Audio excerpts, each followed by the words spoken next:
ओम शांति।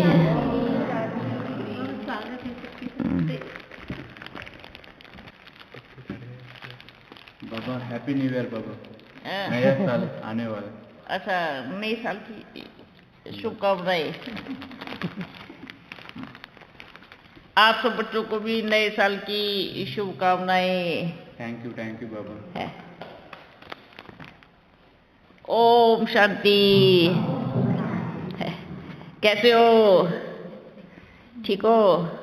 भाई आप सब पीछे पीछे क्यों बैठे हो? आगे आ जाओ। अब तो कम भीड़ है ना, फिर ज्यादा भीड़ लग जाएंगी।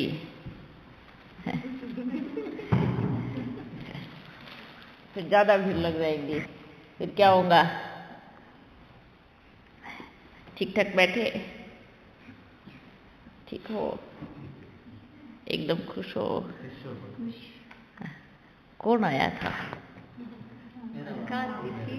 मेरा बाबा आया था। कौन आया था? मेरा बाबा। कितना प्यारा बाबा है ना। हर एक बच्चे के प्रति कितना प्यार है बाबा को, कितना रिस्पेक्ट है ना। और सोचो वो प्यार का सागर है, कैसे बहा के चला जाता है ना। इतना प्यारा बाबा वे पूरे 84 जन्म में कभी नहीं मिलेगा वाला, 83 जन्म में है, एक जन्म में मिलता है। अब देखो समय कौन सा है? अभी अंतिम समय है। जैसे भक्ति मार्ग में हर कहीं ना कहीं किसी ना किसी मंदिर में जाते हैं, क्या करने? हे भगवान मेरी ये मनोकामना पूरी करना, है ना। कितने कितने वर्ष बीत जाते हैं पर मनोकामना भी पूरी नहीं होती, और कोई सच्चे दिल से करता है तो उसकी पूरी भी हो जाती है ना। तो बाबा ने क्या कहा आज? बाबा ने क्या कहा सब बताओ। सरकार, आप सभी लोग सरकार बैठे हैं। अच्छा देखो बाबा अपना कितना निर्माण है ना। सबसे बड़ी सरकार क्या कहती है? सरकार बैठी सामने कि सब कौन बैठे हैं? सरकार बैठी है। ये है प्यार। जो शिवलिंग पे हीरे होते हैं वो मेरे हीरे हैं।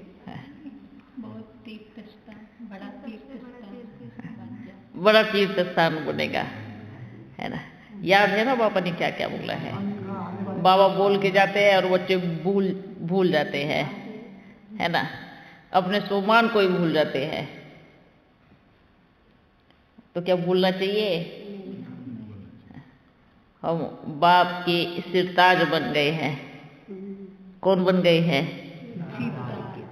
सिरताज बन गए हैं। ताज में जड़ने वाला मुकुट पे वो हीरा बन गए हैं। तो बाबा ने हमें कहाँ बिठा दिया है। कितना नशा होना चाहिए, वाह। देखो मैं बाप ने मुझे कहाँ बिठाया है। आपके समान बनने के लिए किसके समान? लेकिन बनना किसके समान है? ये सोचना हमेशा कि अगर ब्रह्मा समान बनना है तो ब्रह्मा पहले क्या था और किसके द्वारा बना? ठीक है, अपना बाबा बोलेगा, लेकिन ब्रह्मा बाप कैसे बना? हाँ, किससे बना? शिव बाबा से। वो प्यार का सागर है, गुणों का सागर है, इतनी शक्तियों का सागर है। तो कैसे बना? तो अब बताओ किसके समान बनना चाहिए? अच्छा होशियार है, दोनों बोल दिया ताकि दोनों को में से एक को बुरा नहीं लगे। अपने को तो बिल्कुल नहीं लगेगा, क्योंकि अपना बाबा तो इतना प्यारा है ना। सबसे ज्यादा महिमा योग्य अपना बाबा है। ऐसा प्यारा बाबा कहीं भी नहीं मिलेगा। निस्वार्थ प्रेम, सच्चा प्यार। आज के लौकिक दुनिया के पिता को भी बच्चों से स्वार्थ बन जाता है कि भविष्य में मेरी सेवा करेंगे, लेकिन अपने बाबा को तो वो भी स्वार्थ नहीं है बाबा तो क्या बोलता है, मैं पूरे सतयुग की चाबी दे करके मैं तो वानप्रस्थ अवस्था में चला जाता हूँ। कहाँ चला जाता हूँ? परम धाम में। आप सोचो, एक ऐसा पिता जिसको ये विश्वास नहीं है कि मेरे बुढ़ापे में सहारा मेरे बच्चे बनेंगे। तो सच्चा पिता कौन हुआ? जिसको कोई स्वार्थ नहीं है। ऐसा प्यारा बाबा, इतना अच्छा बाबा, उसकी याद तो दिल से निकलनी ही नहीं चाहिए, भूलनी ही नहीं चाहिए। लेकिन सबसे पहले बच्चे बाप को ही भूलते हैं, है ना। बाप को भूल के बुद्धि कोई और दिशा में चली जाती है। ठीक है बच्चों, खुश हो, है ना। ये देखो वंडरफुल बात है। ये पड़ गया ना आपका घर छोटा है, पड़ गया ना, पड़ गया। चलो अब बड़ा लेते हैं, ठीक है, फिर उससे बड़ा लेते हैं। चलेगा। बच्चे सेवा करते करते थक जाएंगे, पर बाप घर लेते लेते नहीं थकने वाला, है ना। क्योंकि घर पूरा विश्व किसका है ना। आने वाला समय ऐसा आएगा, बच्चे अब बड़ा बड़ा घर बना करके देंगे। बाबा ये लो चाबी, ये चाबी रखो, सबको इधर ज्ञान सुनाओ। अपने आप ऐसा समय आएगा। तो आप बच्चे ये देखो कि अपना स्थान कहाँ है, कितने ऊंचे स्थान पे है ना। इसलिए बाबा क्या बोलते हैं, बच्चे को अभिमान नहीं आना चाहिए। क्या नहीं आना चाहिए? अपमान हमारा पतन कर देता है। हमें स्वमान में रहना है। भले आप बच्चे कितनी भी ऊंची पोजीशन पे पहुंच जाओ, कहीं पर भी, पर अभिमान नहीं आना चाहिए। क्योंकि आज के बाद जहां पहुंचेंगे ना, बाप हाथ पकड़ के उठाता है। कौन? और ऊपर बैठ करके घर में ये सोचे मैं तो मालिक बन गया, तो बाबा को छोटा बालक भी बनाना आता है ना, आता है ना। हमेशा सोचना है बाबा, समर्पण। ये सब कुछ किसका है? आपका है। मैं आपका हूँ, ये सब कुछ आपका है। मेरा मन, बुद्धि, शरीर, संस्कार, घर, परिवार सब कुछ आपका है। तो मैं अभिमान किस चीज का करूं? जब ये भाव आएगा तो अभिमान अपने आप समाप्त हो जाएगा, है ना। इसी चीज को खत्म करना है। बाप को क्या पता कितने ऊंचे स्थान पे बिठा देगा जाके, पर ऊंचे स्थान पे बैठ करके बाप को ही नीचे से देखने लगे, ऐसे नहीं चलेगा, है ना। बल स्थान ऊंचा बिठाएगा, पर बाप ऐसे रहेगा। क्योंकि बाप से बड़ा सिंहासन किसी का नहीं है। है किसी का? है नहीं हो सकता। क्योंकि अपने बाप से बड़ा सिंहासन इस संसार में किसी का नहीं है। तो ऐसी खुशी होनी चाहिए, चाहे आप कितना भी ऊंचा बैठ जाओ, पर बाप को ऐसे ही दिखो, है ना। तब निर्माण रहेंगे। देखो ऐसे ही ना, जैसे भक्ति मार्ग में क्या कहानियां बताते हैं, क्या वरदान, पर्वत वरदान मांगते कि मैं संसार का सबसे ऊंचा पर्वत बन जाऊं, है ना। सबसे ऊंचा पर्वत बन जाऊं, ताकि मेरे से ऊंचा कोई बन ही नहीं सके।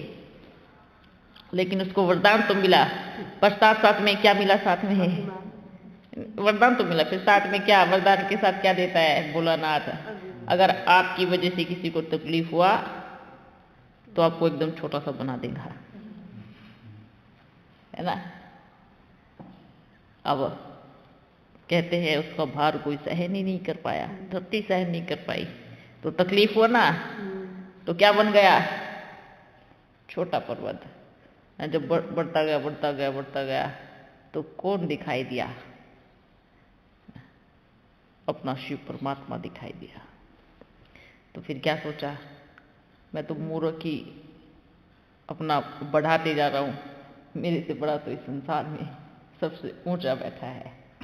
तो इसलिए क्या कहेंगे, बाप से बड़ा सिंहासन किसी का नहीं हो सकता। इसलिए कभी अपनी विशेषताओं पे अभिमान नहीं करना कि मैं ऐसा हूँ, मैं ये कर सकता हूँ, मैं वो कर सकता हूँ। नहीं, अभिमान का कोई काम नहीं है बाप के घर में। बाप को प्यारे बच्चे चाहिए, आज्ञाकारी चाहिए, निस्वार्थ चाहिए। बताओ, है किसी चीज में क्या कहेंगे? अभिमान आना ठीक है? अगर ठीक है तो लेके आओ, है ना? क्योंकि अभिमान से हमारा नुकसान होता है, हमारी अवस्था गिरती है, चढ़ती नहीं है ना? इसलिए क्या सोचना है, समर्पण, सब अर्पण। समर्पण माना सब अर्पण। अर्पण माना ऐसा नहीं कि सब कुछ धन ला करके तो रख लो, ऐसा तो नहीं चाहिए बाप को।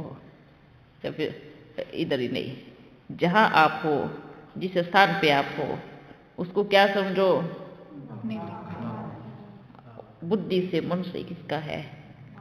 बाप का है। निमित्त बन जाओ। मेरे बाबा, आपने ये घर दिया है, ये बच्चे दिए हैं, मैं निमित्त हूँ, मैं आपके घर के बच्चों को संभाल रही हूँ।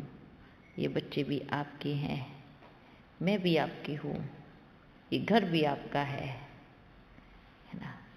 निमित्त। जैसे कोई आपको, कोई बड़ा आदमी आपको कोई बड़ी गिफ्ट दे दे अच्छी सी, तो आप उसको संभाल के रखेंगे ना? रखेंगे? क्यों? पता है किसने गिफ्ट दिया है? उसने गिफ्ट दिया है। कितनी संभाल करेंगे उसकी, है ना? तो ये जो परिवार है, घर है, ये सब क्या है? गिफ्ट है बाप की। तो क्या करना है? संभालना है। ठीक है? परेशान नहीं होना बाप की गिफ्ट से। कई कई बच्चे तो कहते हैं, बाबा ये बच्चा बड़ा परेशान करता है। मतलब आप बच्चे कह रहे हो, बाबा ये जो आपने गिफ्ट दिया है ना, ये बड़ा परेशान करता है। बोला, गिफ्ट भी कभी परेशान करती है? करती है? नहीं करती। हम परेशान होते हैं। गिफ्ट तो अपना काम करती है, जो उसको दिया गया हो। अगर ईश्वर आपको गिफ्ट देगा तो कुछ तो देगा साथ में।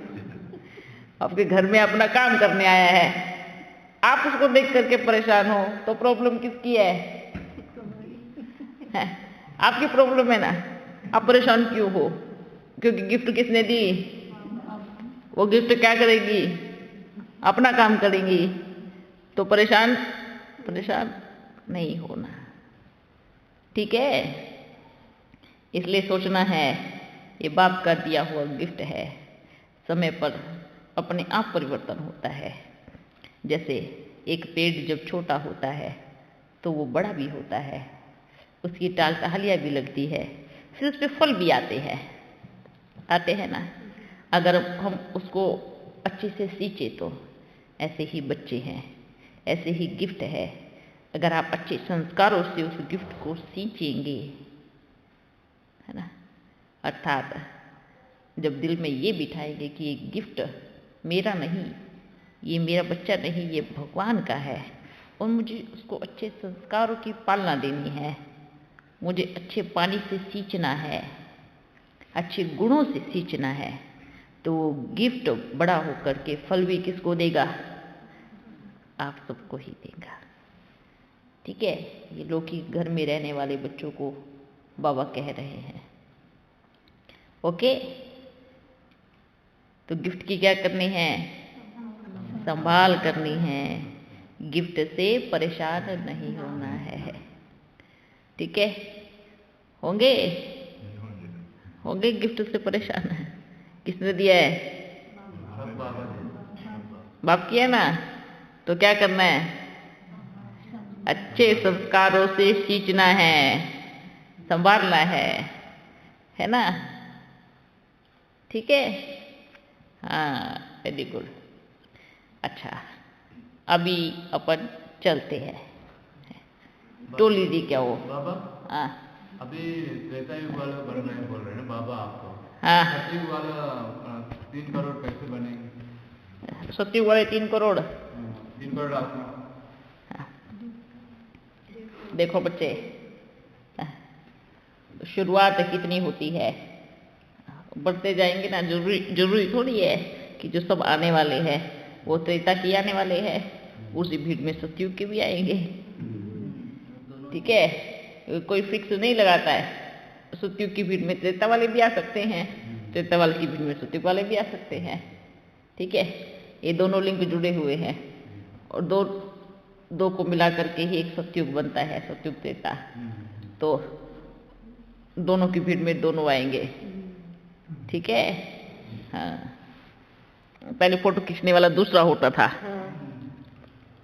जाते थे उसके पास। जाते थे उसके पास। पहले तो क्या होता था, अच्छा तैयार हो करके आज फोटो खींचने वाला है ना?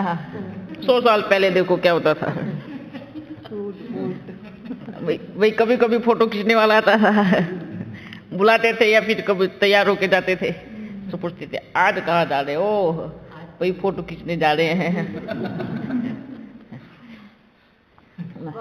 अब तो जहाँ भी देखो फोटो खींचते हैं, जहाँ भी देखो फोटो खींचते हैं, खाते फोटो खींचते हैं, नाचते फोटो खींचते हैं, सोते फोटो खींचते हैं। लेकिन उस टाइम मालूम है क्या पता कब फोटो खींचता था, और वो भी कच्चा फोटो खींचता था, कच्चा रील वाला। उसको बाद में फिर पक्का करते थे, है ना? रील वाला फोटो खींचते थे ना। पहले तो टेप रिकॉर्ड भी ऐसा था, रील वाला नहीं। वो पहले तो अंग्रेजों के टाइम में था, ऐसे गोल वाला, है ना? अब देखो धीरे धीरे साइंस की कितनी इन्वेंशन हुई। पर ये सोचो, पहले ये कहाँ से निकले? अपने भारत से ही निकले। सारी साइंस यहीं से निकली है ना? सब कुछ यहीं से पैदा हुआ। क्योंकि सतयुग में भी क्या कहेंगे, नंबर 1 साइंटिस्ट थे ना। आज तो देखो थोड़ी भी करते हैं तो साइंस का घमंड कहेंगे, है ना? ये तो साइंस का घमंड है ना। सतयुग में विमान चले हैं, क्या चले हैं? विमान उड़े हैं, चले नहीं, उड़े हैं। ठीक है, और यहाँ देखो कितने सालों के बाद, अभी 100 वर्ष में ही ये हेलीकॉप्टर उड़ रहे हैं। तो सबसे अच्छी साइंस किसकी? अपनी, है ना? सतयुग के विमान उड़ते थे, कितने सुंदर सुंदर सजे सजाए, और प्रकृति कैसे उड़ा करके ले जाती थी, है ना? उसमें ऐसा नहीं कि भाई उसमें अच्छे से तेल भरो फिर उड़ेंगे, ऐसा विमान नहीं चलता था अपना, एकदम बढ़िया वाला। क्योंकि उस समय क्या कहेंगे, प्रकृति भी अपनी साथी थी। ये भी वंडरफुल बात है। चलो किस दिन साइंस के बारे में भी वो खोलेंगे। चलो बोलने से कि वो चलने लग जाते थे। संकल्प करते थे, प्रकृति का आह्वान करते थे। जैसे आजकल तो हवा दिखने में भी नहीं आती। ऊपर छत पे जाओगे, कोई ऊपर मंजिल पे जाओगे तभी हवा लगेगी कहीं जा करके, कभी कभी नीचे आती है। लेकिन सतयुग में क्या होगा, हवा का जो भी रुख होगा, जब आह्वान किया पूरा हवा ने जोर लगा के उठाया। ऊपर तो हवा होती है, उठते रहो उठते रहो उठते रहो, होती थी, लेकिन रिफाइंड साइंस होती थी, है ना? ये भी वंडरफुल, बड़ी अच्छी। चलो विमान की कहानी भी बताएंगे कब। ओके बाबा कलयुग जन्म बताओ। हाँ 42 जन्म क्या कहा? 84 जन्म में कलयुग में कितना जन्म लेते हैं? तो पता है ना, कलयुग में हाँ देवी देव धर्म आत्मा कितना जन्म लेते हैं? देवी देवताएं, देखो बच्चे, ये फिक्स नहीं है, कभी 42 मिलेंगे, कभी 43 मिलेंगे, कभी कैसे मिलेंगे, लेकिन कलयुग के अंतिम आते आते समय में 84 जन्म हो जाते हैं जो सतयुग के आदि में बच्चे आते हैं। ठीक है, क्योंकि ये किसका कहेंगे, कहते हैं ना जो आदि में शुरू में आने वाले बच्चे हैं उनके एक्यूरेट कहानी चलती है। ठीक है, उनके बाद का ऊपर नीचे कुछ कुछ हो जाता है, थोड़ा बहुत। ठीक है बच्चों, ओके। अच्छा बच्चों, फिर मिलेंगे, ओके। हाँ, अक्षरधाम में जो बताया है वो सही है, मतलब बिल्कुल सही है। मतलब उस समय से शुरुआत हुई थी साइंस की, उस समय से तो शुरुआत हुई थी। क्योंकि देखो बच्चे, बिना साइंस के कलयुग में कैसे चलेगा, है ना, नहीं चलेगा ना। पहले नहीं शुरू हुआ था मतलब। वो तो कहते हैं ना सतयुग में रिफाइंड साइंस होती है। जब सतयुग और द्वापर का बीच का हिस्सा होता है तो क्या होता है, सृष्टि में परिवर्तन आता है। तो सतयुग की सारी अच्छी साइंस गुम हो गई, फिर धीरे धीरे धीरे धीरे धीरे जो कलयुग द्वापर के हिसाब से जो चाहिए थी उनकी बुद्धि, क्योंकि आत्मा में क्या होता है, संस्कार होता है ना, तो उसके अनुसार फिर नई नई साइंस का विस्तार होता गया। क्योंकि सतयुग और त्रेता का जो बीच का समय होता है वो पूरी तरह से परिवर्तन हो जाता है। इसलिए तो बाबा क्या कहेंगे कि सोने की द्वारका नीचे चली गई, अगर ऊपर होती तो हो सब लूट लेते ना। हाँ। कल परसों की मुरली में लेकिन आया था कोई, द्वारिका नीचे नहीं गई जो ऊपर आ जाएगी, ऐसे आया। तो बच्चों को ये भी तो बताना होता है ना, कहीं लूट ले तो आज खोज कर रहे सोने की द्वारका कहीं नीचे बैठी हो, है ना। देखो सृष्टि कितनी बड़ी है,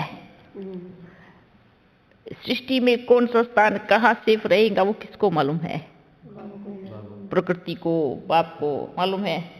तो प्रकृति की गोद में क्या देना है क्या नहीं देना वो भी किसको मालूम है, बाप को मालूम है।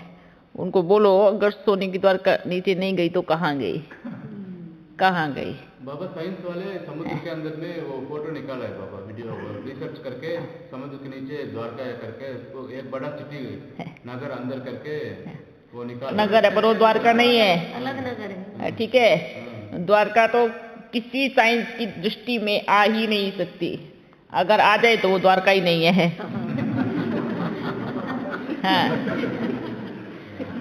सही है ना, क्योंकि अगर साइंस की दृष्टि में आ जाए तो द्वारका ही नहीं है।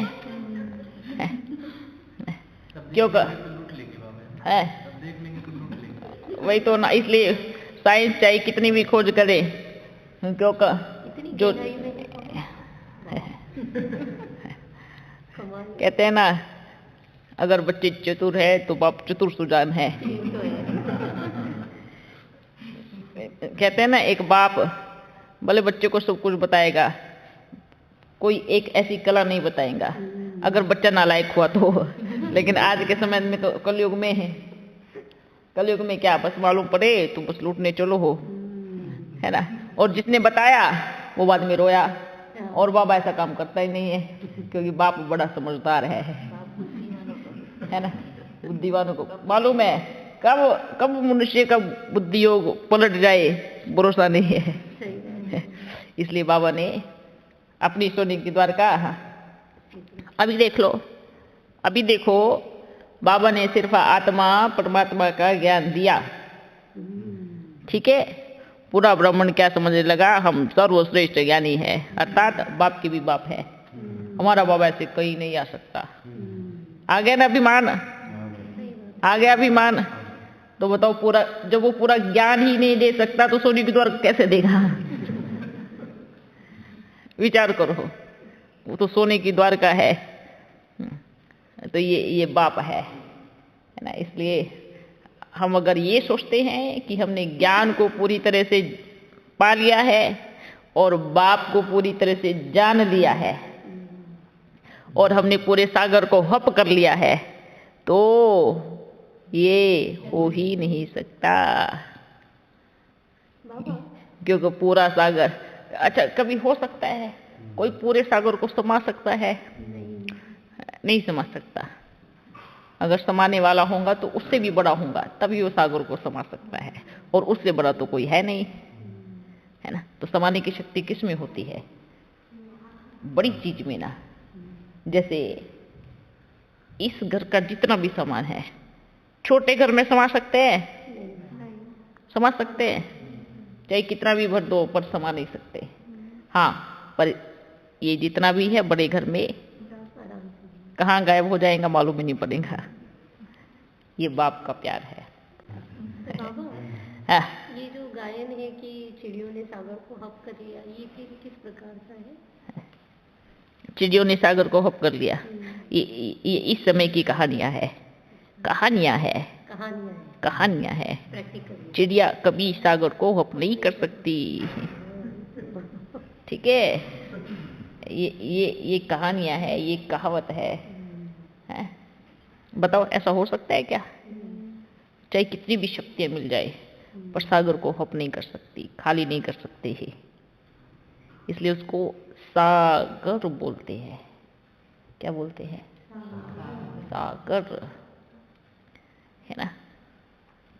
चाहे उससे कितनी भी नदियां बह जाए, कितनी भी नदियां अपना अपना रुख ले ले, पर फिर भी सागर को हप नहीं कर सकती, नहीं कर सकती, ठीक है।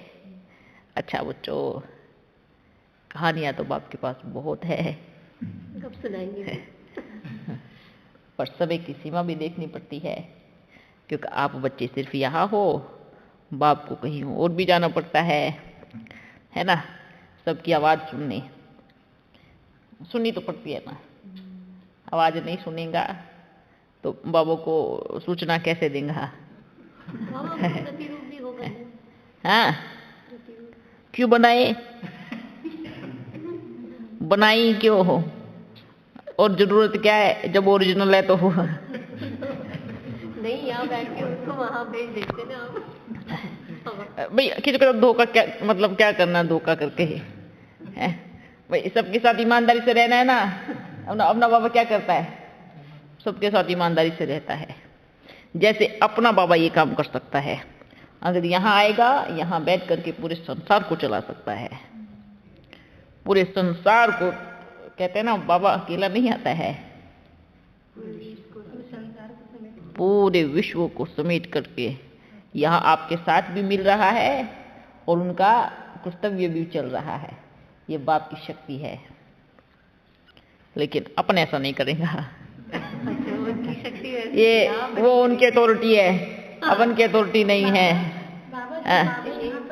तब कुछ भी ऐसे घटनाएं नहीं होती, देखो बच्चे, घटनाएं हो या नहीं हो उससे कुछ नहीं है। घटनाएं अपने समय पर घटेंगी, वो थोड़ी टलेंगी। हाँ, लेकिन पूरे विश्व को बैठ करके चलाने का कर्तव्य बाप का है। ये बाप की शक्ति है। अगर हम कहीं हमने बाप को जान लिया है पूरी तरह से, तो ये कभी नहीं हो सकता। ये अभिमान है। ये क्या है? नहीं, बाप है। उसके पास आज कौन सा राज है, कल कौन सा राज खुलेगा। फिर अगर आपको हमें मालूम पड़ गया राज का, लेकिन फिर परसों क्या बोल दे किसी को मालूम नहीं है। बाबा तो सर्वशक्तिमान है, हर चीज के सागर है। हम लोग भी उनके ही बच्चे हैं। तो पिता और पुत्र में इतना तो रहता है, जैसे कि उसके जैसा रहता है। तो आत्मा, बहुत सारी आत्माएं जैसे होती हैं, तो वहाँ तक क्यों नहीं पहुँच पाती? बाबा के मतलब गुणों तक भी नहीं पहुँच पाती। बहुत सारे लोग मतलब बहुत अभ्यास करते हैं लेकिन नहीं पहुँच पाते हैं। देखो बच्चे, बाप सागर है गुणों का, और मास्टर कौन है? बच्चे, ठीक है। मास्टर है ना, जिसने मेहनत किया, लगन से पुरुषार्थ किया, वो पहुंचता है। क्यों नहीं पहुंचता? क्या 8 रतन 108 रतन ऐसे बन गए? पहुंचे है ना। गायन क्यों है? माला की मन का ऐसे ही 33 करोड़ का गायन है ना। करोड़ों में गिनती है, लेकिन 108 उन्होंने उतनी धारणा किया, उतना पुरुषार्थ किया, उतनी मेहनत किया और मेहनत से वो पद की प्राप्ति कर ली, पहुंचे ना। तो मेहनत और उधर से भी बाबा से भी मिलता है और दोनों तरफ से होता है। बाबा से मिलता है, बाबा से भरपूर मिलता है। और वो ऐसा नहीं कि किसी एक को ही मिलेगा। वर्तमान समय बाबा, ऐसे कई बच्चे कहते हैं बाबा गृहस्थियों के लिए क्या, बाबा के सामने गृहस्थी और कुमार कुमारियाँ अब बराबर है, ठीक है।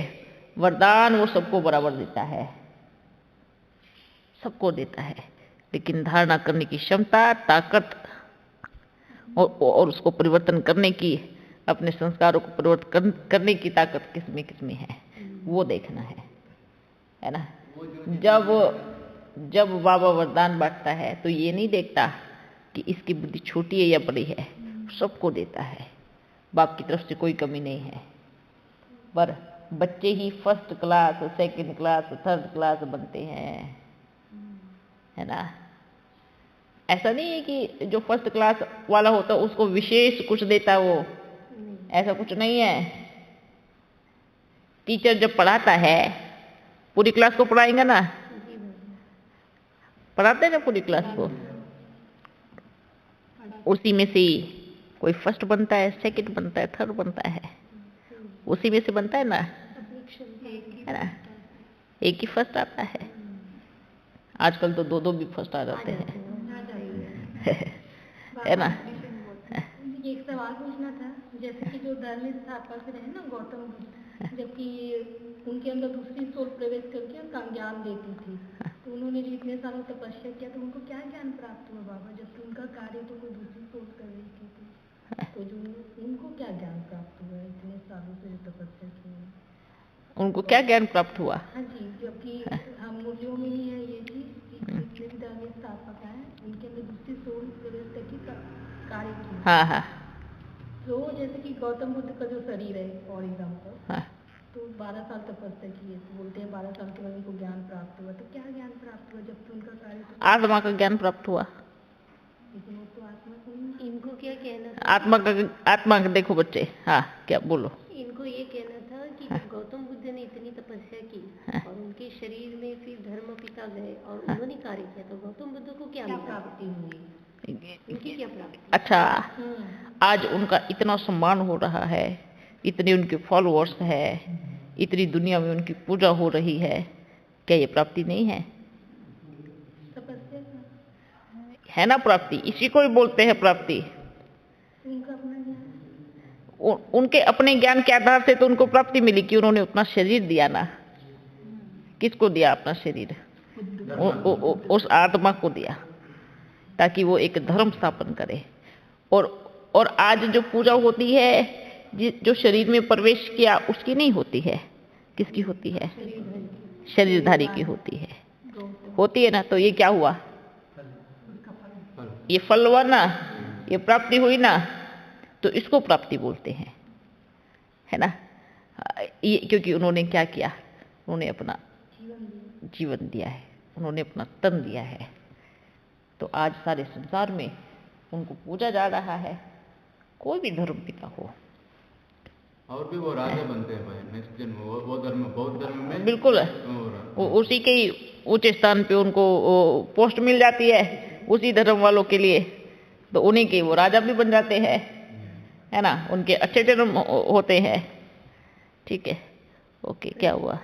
ये प्रश्न है कि बाबा ने कहा कि सभी धर्म खत्म होने वाले हैं, हाँ, तो किस प्रकार से, मतलब कुछ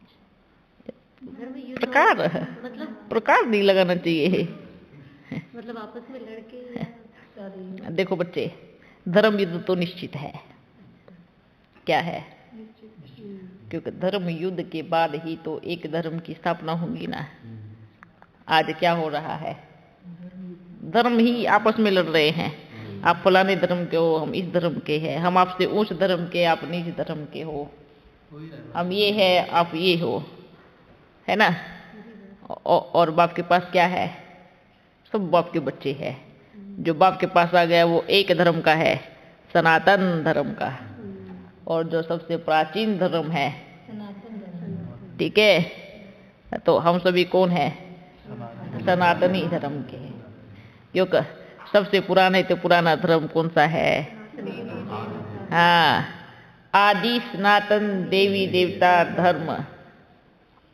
तो सबसे पुराने तो पुराने धर्म के है ना। बल यहाँ कोई भी किसी भी धर्म से, लेकिन यहाँ आकर के एक ही धर्म का बनेगा, क्योंकि बाप आए ही एक धर्म की स्थापना करने। ये जो अनेक धर्म निकले हैं, है ना, अनेक धर्म कहते हैं सबसे पहले ओम की उत्पत्ति हुई, उसके बाद हर धर्म में उसको अलग अलग नाम से जाना जाता है। ऐसा ही ना, हर किसी न किसी नाम से ओम को अलग अलग नाम दे दिया, अलग अलग हर धर्म ने अलग अलग नाम दे दिया। तो सबसे पुराना कौन है? सनातन, अर्थात ओम से निकले हुए जितने भी धर्म है, सनातन धर्म कहते ना, आदि सनातन देवी देवता धर्म सबका माई बाप है ना। उसी से ही अनेक धर्मों की उत्पत्ति होती है। द्वापर के बाद फिर द्वापर में भी सनातन धर्म, उसके बाद फिर कहते हैं ना, जैसे बड़ का झाड़ होता है, कौन सा? बड़ का झाड़ होता है ना। धीरे धीरे जब बढ़ता है तो उसके तने उस बड़ को थामते हैं, और उसको जो जड़ होता है वो क्या हो जाता है? गुम हो जाता है। क्या हो जाता है? देखना कभी बड़ के झाड़ को, ठीक है, उसका जड़ गुम हो जाता है, और जो तने होते हैं वो सारे जड़ के रूप में दिखाई देते हैं। ये ढूंढ नहीं पाएंगे कि इसकी जड़ कहाँ पे है ना। ऐसे ही धर्म है। आज के समय में देवी देवता धर्म प्राय लोप हो गया है, लेकिन और सारे धर्मों की जय जयकार हो रही है। और बाप बीज आया है। कौन आया है? बीज बाप आया है, सनातन धर्म का पौधा फिर से लगाने। ठीक है, ओके। हाँ, बाबा ये मतलब आधे से ज्यादा खत्म होंगी धर्म युद्ध में? बिल्कुल। धर्म युद्ध को ही तो क्यों बोलते हैं धर्म युद्ध? कहते हैं धर्म युद्ध। फिर आपस में सब बार बार वाले आपस में लड़के मर जाएंगे, फिर बीज बचेगा एक मुट्ठी ही, है ना। क्या बचेगा? एक मुट्ठी बीज बचेगा पूरी सृष्टि का। और कोशिश करो कि हम बीज हैं, ऐसा पुरुषार्थ बनना है। और बीज कमजोर नहीं होता ऐसे वाला, बीज ताकतवर होता है ना। कभी कमजोर बीज लगाया? अगर अनाज भी होता है ना तो मोटा दाना देखेंगे, भाई अच्छा बीज है, ऐसा ही पैदा होगा। कभी कमजोर दाने को लगाया जगह पे? नहीं लगाते ना। किसी भी चीज का बीज देख लेना आप, पहले उस बीज के बारे में जानकारी निकालेंगे, भाई ये बीज कैसा है। एक दो से पूछेंगे ये बीज ठीक है ना, कमजोर तो नहीं है, फल देगा ना अच्छे से। कमजोर इसलिए बाबा भी क्या है? पावरफुल बीज है। तो जो बीज वो बचाएगा वो भी क्या होगा? पावरफुल होगा। ओके, इसलिए सच्चा समर्पण होना चाहिए। बाबा मैं आपके जैसा बनने का पूरा अभ्यास करूंगा, और मैं पावरफुल बीज बन के ही रहूंगा। ठीक है बच्चों, बनना है ना बीज। अच्छा, बाप को आप बच्चों से मिलकर बड़ी खुशी मिली। हम लोग बाबा नया साल के लिए क्या नया सेवा होती है? नए साल के लिए अभी नया साल आ रहे हैं ना, 10 दिन तो नए साल पे बताएंगे है ना, इन एडवांस ना। बाबा सब कैलेंडर हिंदी कैलेंडर के हिसाब से चलता है ना? हाँ बिल्कुल, नया साल ही तो चल रहा है ना। यही तो कहते हैं ना, दीपावली के बाद तुरंत क्या आता है? नया साल। जैसे कैसे? जैसे सतयुग में दीपमाला किसको बोलते हैं? जब लक्ष्मी और नारायण का स्वयंवर होता है ना, तब बोलते हैं दीपमाला। अर्थात स्वयंवर को ही दीपमाला का नाम दिया गया है। सतयुग के हिसाब से चलते हैं। जैसे ही स्वयंवर हो जाता है, उसी के अगले दिन से वन शुरू हो जाता है ना। क्या होता है? 1-1 तो आपका नया साल तो दीपावली के अगले दिन का 1-1-1 से शुरू हुआ है। अब आप इंग्लिश में आ गए हो तो क्या करें फिर, ठीक है, फिर आप लोगों को इंग्लिश के हिसाब से भी बताएगा लेकिन आपका नया साल चालू है, ठीक है। तो इसलिए भारतवासी वही तो बोल रहे ना, अपने धर्म को बोल करके दूसरी चीजों में फंस जाते हैं। नहीं तो अगर सच्चा नव वर्ष देखा जाए तो दीपावली के अगले दिन वाला ही होता है, क्योंकि सत्युग के हिसाब से क्या होता है मालूम है, स्वयंवर के बाद ही 1-1 से शुरू होता है। ओके बाबा, वो जो डायमंड कोहिनूर हीरा है ना हमारा, हाँ, वो कब आएगा? नहीं कब आएगा, नहीं कोहिनूर बाबा, तो द्वापर युग के जितने भी राजा हैं उनको पहना तो वो श्रापित है बोलते हैं, लेकिन जब तो उसको फीमेल कोई रानी नहीं पहनी तो वो नुकसान नहीं पहुंचाया, ऐसा क्यों? हाँ, क्योंकि रानी को मालूम ही नहीं था कि इसकी पावर क्या है, और जो हीरा है ना वो निर्दोषों को कभी दोषी नहीं करता है, कभी हानि नहीं पहुंचाता है, क्योंकि बाप अपने बच्चों को कभी हानि नहीं पहुंचाता। जो उसको छल से प्राप्त करेगा उसको छोड़ेगा नहीं, है ना? बिल्कुल।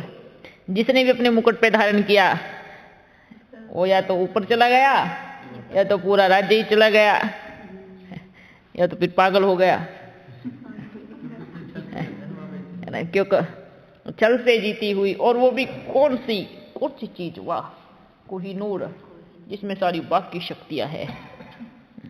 कहते हैं ना भक्ति मार्ग में, जब राजा विक्रमादित्य को लगा कि मैं अब इसके लायक नहीं हूं, तो उसने भी क्या किया, मंदिर बना करके शिवलिंग पे स्थापित कर दिया। क्यों? क्योंकि पतितपना सृष्टि में बढ़ता जा रहा था, और स्थापित करके खुद पहरेदार बैठ गया, है ना? पहरेदार बैठ करके इस हीरे को कोई उठाएगा नहीं, चुराएगा नहीं। हर जन्म लिया पहरा देने के लिए, उसके बच्चों ने लिया, उन्होंने लिया, किसने लिया? आपने भी लिया तो पहरेदारी कितनी हुई, लेकिन अंतिम समय में कलयुग का इतना जोर हुआ, चला गया। पर हीरे में कितनी ताकत थी, जिसने पहना वो भी चला गया, है ना? जिसने पहना, क्योंकि कोहिनूर है वो, और कोहिनूर में अपने परम पिता परमात्मा की सारी शक्तियां हैं। इसलिए तो कहते हैं ना, जितना भी उस पे पतित का हाथ लगा वो तो पतित तो गया ही, लेकिन उस हीरे की जो शक्तियां थी वो डायरेक्ट शिव परम पिता परमात्मा के पास परम धाम में ट्रांसफर होती रही, है ना? क्यों होती रही? क्योंकि पतित के हाथ लगे तो वो सारी शक्तियां कहाँ ट्रांसफर हुई?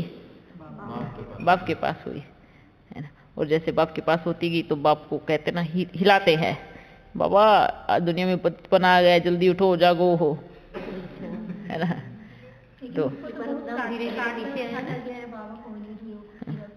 तो इसमें तो बाप की पावर धीरे धीरे खत्म होती गई ना, तो संपूर्ण तरीके से तो बनेगा ना जब सत्युग आएगा। खंडित हीरा किस काम का? अब बनना है तो संपूर्ण बनना है ना? अच्छा बच्चों, समय बहुत हो गया है, अब अपने कार्य व्यवहार पे बन जाता है, फिर मिलेगा। अच्छा लगा? अच्छा लगा। ओके, हम सब क्या है? ओके, एकदम परफेक्ट। कुछ नहीं, ना दिल में, ना मन में, ना तन में, बस बाप की याद है हर जहां में। फिर मिलेंगे।